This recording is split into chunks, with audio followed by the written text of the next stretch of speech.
untuk impact pasti kerasa ya, karena Oke. most of our clients itu mungkin masuk di awal tahun di 70-an% itu di tech startup gitu, Oke. customer base kita. Namun Oke.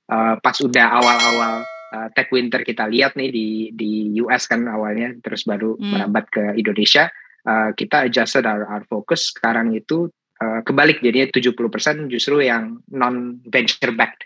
Jadinya either public atau profitable companies.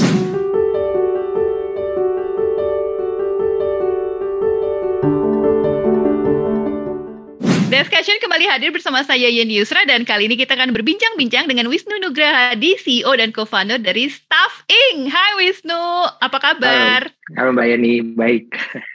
Sebelum sibuk dengan kerjaan di tahun 2023, pengen tahu nih update-nya Staff Inc. dan mungkin Wisnu bisa menjelaskan lebih detail lagi secara singkat ya. Staff Inc. itu sebenarnya apa sih? Kita itu digital staffing platform ya namanya. Kita ganti dari sampingan jadi staffing per November ini. Oke. Fokus kita sebenarnya providing end-to-end workforce solution untuk businesses, terutama mungkin perusahaan-perusahaan yang lebih established. Di sini kita bantu dari recruitment, onboarding, management, payroll, end-to-end semua di kita. Dan kita juga provide digital outsourcing services, di mana tim kita bisa bantu facilitate kebutuhan customer atau klien kami untuk grow dan scale effectively. Oke, gue kan ngeliput soal platform serupa seperti Staffing ini kan udah lama banget ya Wisnu ya, mengejar ke kerah biru, pekerja kerah biru. Kalau dibandingkan dulu dengan sekarang, apa sih bedanya? Apakah ada perbedaan behavior dari klien atau dari si tenaga kerjanya sendiri in terms of pekerja kerah biru ini, Wisnu? Mungkin banyak ya. Mungkin kita berdiri itu 2018 dan banyak I think banyak improvement atau perubahan both dari si pekerja dan pemberi kerjanya ya. Pertama mungkin dari pekerjanya lebih tech savvy untuk apply, interview, dan juga untuk menggunakan tools kita yang bisa track attendance, payroll dan lain sebagainya. Untuk pemberi kerja juga lebih ini sih saya lihat lebih adaptif dengan solutions yang baru gitu, digital solutions yang kita provide.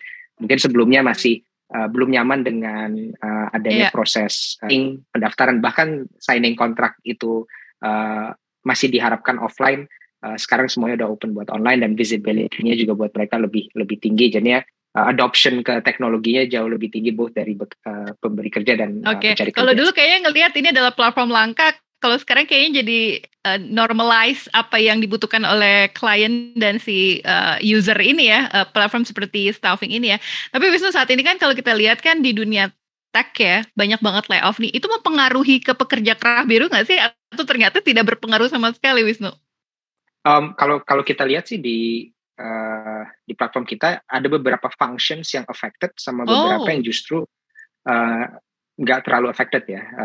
Yang affected mungkin yang growth functions ya. Contohnya misalkan aktivitas akuisisi, canvassing, sales itu cukup affected. Dan itu juga bisa jadi karena prioritas perusahaan-perusahaan itu bukan lagi untuk scale secepatnya, tapi lebih ke arah tapi lebih ke arah untuk improving unit economics, improving processes. Jadinya functions yang nggak terlalu affected pastinya yang sifatnya core atau menjadi pilar dari day to day operations. Jadi itu less affected dari tech winter sih. Tapi untuk Staffing sendiri tidak berpengaruh ya? You guys still survive ya di saat ini ya, kondisi seperti ini ya? Masih survive dan pastinya untuk impact pasti kerasa ya, karena most of our clients itu mungkin masuk di awal tahun di 70-an% itu di tech startup gitu, customer base kita. Namun pas udah awal-awal tech winter kita lihat nih di US kan awalnya, terus baru merambat ke Indonesia, kita adjusted our focus. Sekarang itu kebalik, jadinya 70% justru yang non venture backed. Jadinya either public atau profitable companies. Itu yang buat kita lebih sustainable untuk kedepannya juga sih. Kenapa gue nanya ini, Wisnu? Karena ada beberapa platform ya, tapi bukan yang meng-cater pekerja kerah biru ya, meng-cater profesional gitu. Akhirnya mereka kesulitan untuk menyeimbangkan bisnis dan bisa untuk sustain. Strategi dari Staffing sendiri untuk tetap bisa sustain dan fokus meng-cater pekerja kerah biru ini apa sih saat ini dan tahun 2023? Mungkin nomor satu pastinya sektor dan customer base-nya ya. As I mentioned, mungkin beberapa perusahaan yang affected, pastinya perusahaan yang mungkin belum profitable atau belum public, jadinya fokus dari perusahaan tersebut juga terbatas, runway, ada runway-nya dan sebagainya. That's why kita fokusnya lebih ke arah perusahaan-perusahaan yang lebih established, yang sudah again yang sudah either profitable atau sudah public. Sehingga apabila ada faktor-faktor makroekonomi pun juga impact-nya nggak sekeras perusahaan-perusahaan yang masih membutuhkan external funding untuk operate. In terms of teknologi, Wisnu, sebagai platform seperti Staffing itu harus yang advance nggak sih? Atau ternyata karena mungkin supaya lebih user friendly, yang penting mereka mengerti secara basic, jadi nggak harus terlalu sophisticated gitu, Wisnu? Menurut saya sih ini nggak mutual exclusive ya. Jadi kita bisa menciptakan solusi yang user friendly buat experience pekerja dan pemberi kerjanya sesuai, nggak kaget gitu. Tapi di belakangnya itu very sophisticated, di mana terutama di pekerja kerah biru ya, itu kan penghasilan mereka atau gaji mereka itu beda sama white collar gitu. Kalau white collar kan ada fix tiap bulan berapa.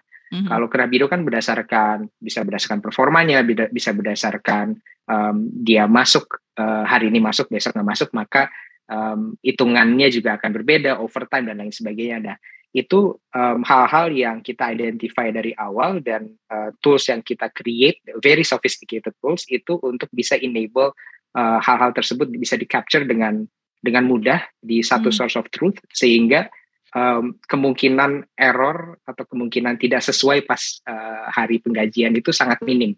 Gitu. Jadinya disitulah yang menciptakan peace of mind buat si pekerja dan juga si pemberi kerja sih. Jadi behind the scene-nya bisa sangat-sangat advance, tapi kalau bisa di depannya sesimpel mungkin ya untuk user menggunakannya. Itu malah yang lebih sulit ya, Wisnu ya? Iya. Itu yang sulit sih ya. Iya. Ini tahun 2023 apa rencana untuk Staffing sendiri? Apakah akan penggalangan dana lanjutan atau fokus ke acquire client nih, enterprise only, atau ternyata kalau ada startup lagi yang ingin memanfaatkan platform juga diterima juga, atau fokusnya benar-benar hanya ke perusahaan besar aja tahun 2023? Pasti untuk customer base kita fokus utamanya yang established companies, tapi of course nggak menutup kemungkinan, maksudnya kita nggak menutup juga dari sisi tech companies yang membutuhkan service kita untuk grow, pasti kita akan terima juga. Mungkin untuk fokus 2023 sebenarnya lebih ke arah kelanjutan dari product and service development, itu tetap menjadi prioritas kita. Di luar itu juga kita ada rencana untuk ekspansi bisnis ke industri yang masih minim kita sentuh, seperti F&B dan hospitality. Dari sisi pekerja juga kami berencana untuk menambah program-program kesejahteraan di luar dari yang kita udah punya hari ini. Itu menarik tuh meng-cater ke F&B, karena kalau kita lihat kan sekarang emang banyak banget ya pelaku UMKM yang meng-cater F&B, dan kita tunggu berarti update selanjutnya dari Staffing. Wisnu, pertanyaan terakhir nih, kan beberapa kali gue juga udah wawancara mereka yang pernah bekerja di unicorn, dekakorn ya, sekarang bikin startup, dan ternyata sangat-sangat dilirik oleh investor, termasuk dari Staffing sendiri ya. Kenapa sih akhirnya investor senang banget kepada founder yang pernah kerja di perusahaan besar ya, seperti Wisnu kan pernah di Gojek, pernah di Uber ya.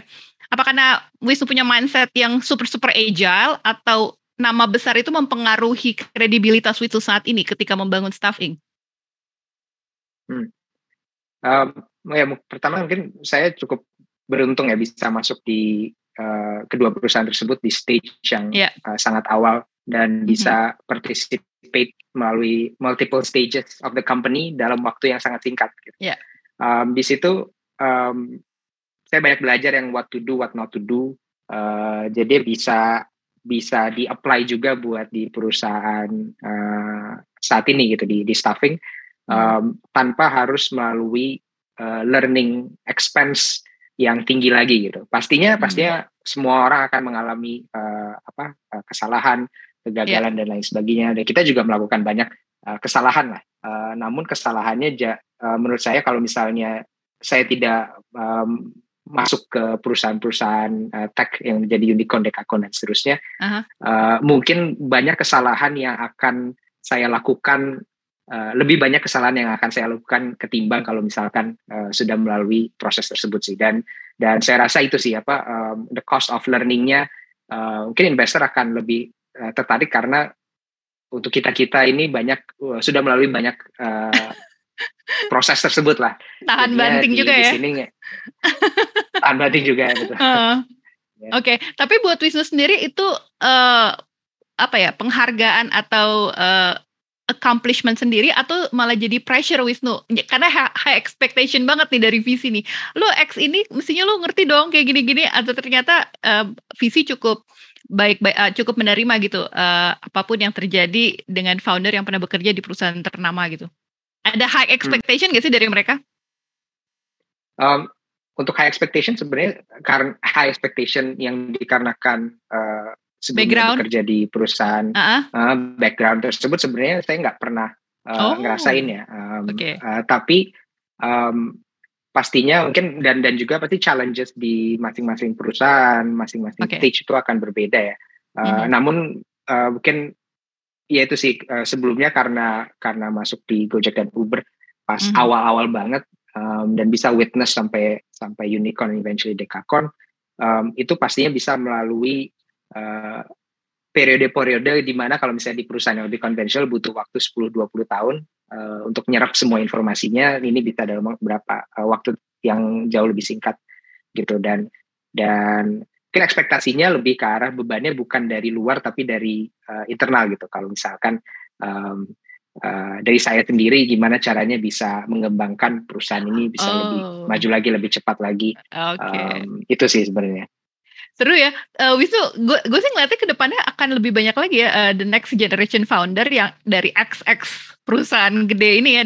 Dan ternyata ya visi-visi itu gue udah beberapa kali wawancara visi, mereka lebih senang loh background seperti yang Wisnu. Jadi good for them ya, dan good for you juga ya. Jadi ada peluang untuk mereka bisa mengembangkan bisnis berangkat dari pengalaman yang dulunya ya. Dan lo salah satu pioneernya Wisnu ya. Ada rasa kebanggaan sendiri gitu gak sih? Ya humble sih sebenarnya, humble dan beruntung aja sih. Lebih ke arah lucky aja mungkin ya. Luck aja sih. Terima kasih banyak Wisnu, ditunggu update selanjutnya dari Staff Inc. dan sukses terus ya tahun 2023 ya. Thank you. Sampai jumpa.